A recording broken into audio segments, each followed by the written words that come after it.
have experiences. How are you supposed to know you're a good singer if you never sing? How are you supposed to know you're good at anything if you never try? Take this opportunity to learn about yourself. Learn what you like to do. Learn what you don't like to do. Learn to be on a team. Learn to work independently. Learn what it's like to succeed and to fail. Scholarship means a commitment to learn. A student is willing to spend hours in reading and study, knowing the lasting benefits of a cultivated mind.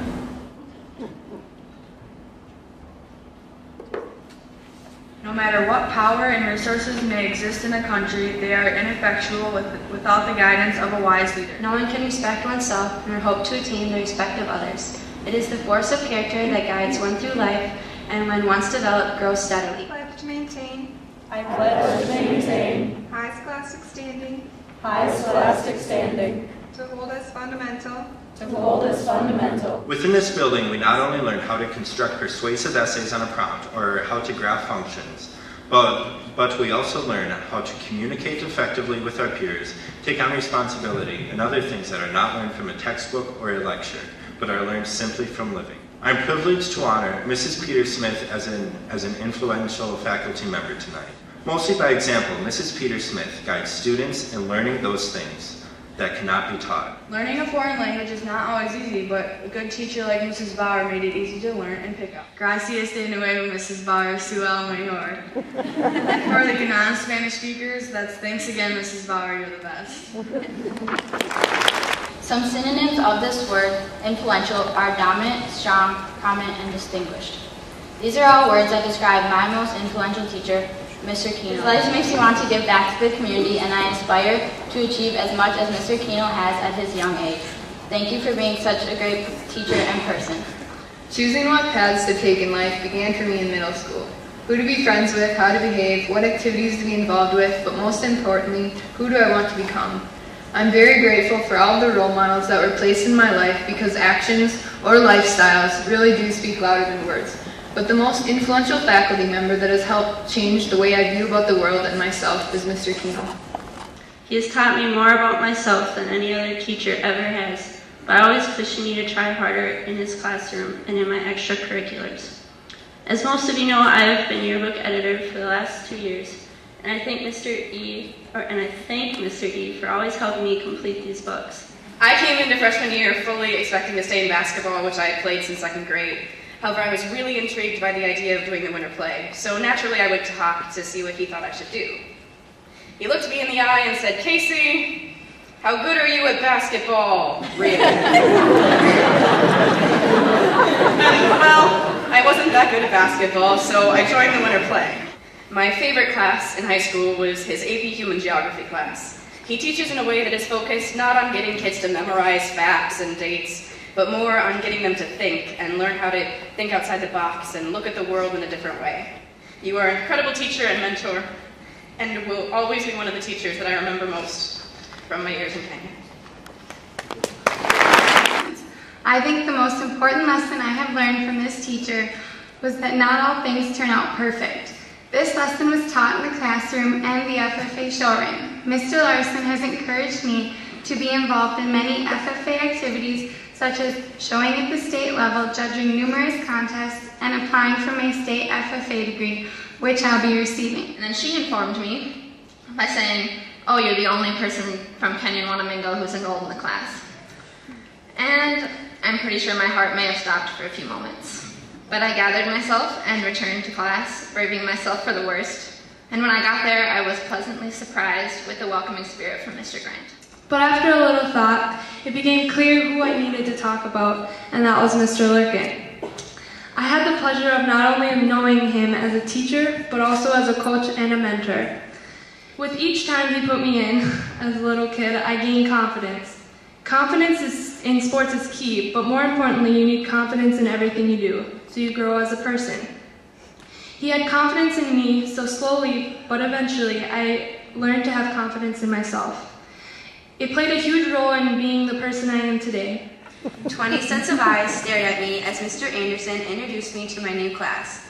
One thing was for sure, I was completely lost. I remember coming in early to school, staying late, or even skipping recess to sit with Mr. Anderson as he patiently taught me all the things I missed out in the first half of the year. He included me in everything, like building toothpick bridges and taking care of our class mice, just like I had always been there. In my experience here at Kenyon-Wanamingo, I have had numerous teachers that have inspired me, but when asked who was one teacher that stood out, I remember back to 4th grade and Mr. Anderson. 4th grade was a big transition year, and you have to change and grow from being an elementary student to a middle school student. Mr. Anderson helped me mature and prepare for all of the years ahead. 4th grade ended on a tough note for me, as my brother Eric was killed in Iraq in May. Mr. Anderson was there for me and completely understood when I fell a little behind in my schoolwork.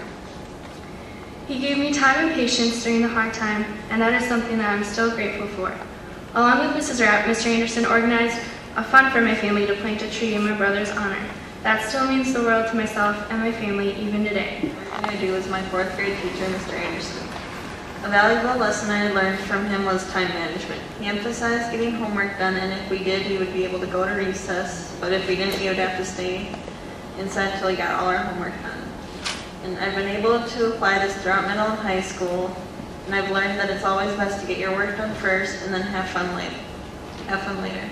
Mr. Thompson is one of those teachers who, as you get to know them over time, you come to know them as Mr. T and then just T. The only thing I remember from my first day of high school is going to Intro Industrial Tech first hour. We were learning how to use rulers when Mr. T said, "You're going to need these skills if you're going to work at Foldcraft like your parents." I've been in robotics since my freshman year, and I've loved it ever since. I've gone from making bumpers for the robot, to welding, to programming, to wiring, and to computer-aided drafting. All with Mr. T's help. My freshman year, I was an average flute player and didn't practice half as much as I should have. Miss Larson suggested I take lessons and practice more and promised I would see improvements. She was right, the practice paid off, and she gave me a solo to perform with the band. She told me she wanted me to perform a solo at the solo ensemble contest in the following April. I did that solo, and I earned a superior rating. Without Miss Larson's support and encouragement, I would never have had the courage to stand in front of a judge and perform that solo. I have learned so much from her. Thank you, Mrs. Larson, for pushing me outside of my comfort zone. Last year, my family got a letter in the mail from Mr. Van Epps. It was a handwritten note saying that he enjoys my sense of humor and I am fun to have in class. My mom was quick to notice that it said nothing about how I was doing academically.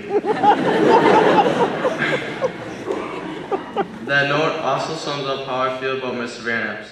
Mr. Van Epps was one of my football coaches. I could tell that he always cared a great deal for me because he would take me out if he thought I was hurt, even if I didn't want to go out. Mr. Van Epps always pushed me to do my best, knowing that he was on the sidelines. Going into my senior year, I didn't know who my most influential teacher was, and Mr. Van Epps helped fill that role, and the first thing I need to say to you is thank you. Thank you for kindling a burning fire inside of me to better myself in many different ways. You helped me in math when I asked a question. You coached me in varsity football and gave me opportunities to succeed and, more importantly, fail. You talked me through my constant questions about tape, and you were there for me when I needed someone to talk to if I had something going on. For all this, I can't thank you enough, and I got season tickets for you to all the Carleton home games. Long after I've forgotten what we did in class and never sat by or played with every day at recess, I will remember Mrs. Rapp and how she was my favorite teacher and also an amazing lady. Mrs. Rapp was the first teacher that made me feel smart and unique. For me, 4th grade was an important transition year, and she gave me all the confidence I needed to continue on my journey. She really knew how to make everything fun. I remember she always had a story to tell, which kept things interesting. But there is one event that took place in 4th grade that I will remember for the rest of my life. We were playing kickball in Phi Ed, and I was running towards third base. The third baseman caught the ball just as I reached the base, and I was called out. It wasn't long until my competitive edge argued the call, because the third baseman's foot was not even close to touching the base, and I was definitely safe. The teacher told me I was wrong, and once again I was declared out. That didn't stop me. I wasn't going to budge. After arguing for a short period of time, I was told that her call was final, and either I could sit out for the rest of gym class, or I could walk to the end of the kicking line. I ended up making a great choice that day. I walked to the end of the line and waited my turn to kick again. When the time came for me to kick, I kicked it as hard as I could to the top of the back wall, resulting in a home run. When things don't go the way I plan them to, or I get called out when I should be safe, I remember that there will always be a second chance waiting for me down the road. I learned that it's not about the result of the situation you are put into. What really matters is how you deal with the outcomes. Mr. Ryan has always told me to control what you can control. Though it may have been intended for wrestling at the time, I have learned that it can be applied to a big part of my life. This lesson, along with many others, will accompany me as I start my new journey and seek out a post-secondary degree. Mr. Ryan is notorious for setting goals. He sets goals for everyone and everything, some more realistic than others, but the point is that he really pushes me to fulfill my potential. He gets me to believe that I can do anything I set my mind to, even if it's more than I may be capable of. Over the years, I have learned to keep my goals out of reach but not out of the picture, and now I set goals for just about everything I do. The teacher that has influenced me the most would be Miss Kwong. She taught me that patience, dedication, and kindness will take you far in life. But she taught me from this that when something isn't going the way you plan, sometimes you just have to take a step back and have a little patience that things will work themselves out. She also taught me the power of dedication if you want to accomplish something. I've learned things from what the play Springtime for Hitler is to why cops can't search my trunk when pulling me over, which has been kind of useful information, I guess. I've taken 7 of his classes, one I basically took twice. You can straight up ask him, why don't we just attack North Korea, or why are we fighting Russia over Ukraine? Questions that are relevant and the students are actually curious about. Rudy will give you a straight and honest answer. He doesn't dodge questions or avoid certain answers. If it's the truth, no matter how bizarre or even scary, he'll tell you. A little more than most, Dan Retskill, Rudy, has driven me to expand my vision. Until my junior year, he was this invisible background force that was supposedly so awesome.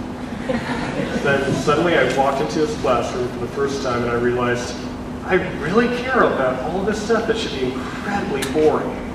Throughout that year, Rudy gave us 2 great opportunities: the Minnesota House of Representatives High School Page Program and Minnesota Boys State. But thankfully, I was one of the people that Rudy singled out and encouraged to get out of my comfort zone. I applied for both, I was accepted, and I have no regrets. No idea if he's a Democrat or Republican. It's been like 2 years. I have no idea. And you can just be like an extreme right-wing libertarian or just be like left-wing green grass party, and Rudy will not care. He will encourage you to learn as much as possible about your side of the issue and about any side. A lot of tears in the audience, some tears of joy, some tears of sadness, probably most of them a combination of both. I have to admit that I too almost got emotional tonight. Unfortunately, it was because I thought they were going to burn the school down trying to light in all seriousness, though, I would like to thank you for attending our National Honor Society induction ceremony this evening. You didn't get here tonight all by yourselves. Yes, you studied hard, you got involved, you made good decisions, and you volunteered. However, there are reasons that you did those things, and those reasons are the adults in this room. So this may not make any sense, but it involves you. Feel free to laugh. 1996, April 17th, a child was born. Mama wasn't crying much, but the baby sure did, and Dad joined in. Lots of crying for about a half hour. Got that done. Speed through a couple of years, had to go to early childhood classes and meet the other dads. Forced to play the other fathers. I was uncomfortable. They're out there, they know. Preschool, kindergarten, 3rd grade, chocolate lab, had an accident in Mr. Ryan's room. Sorry about that, Mr. Ryan. 5th, 6th grade, ooh, the big school. My parents work here. Hey, isn't that Mr. Kincaid? Of course, they call me Richard. Not gonna do it. I promise. It's been awesome. Achieve your dreams. Thank you very much.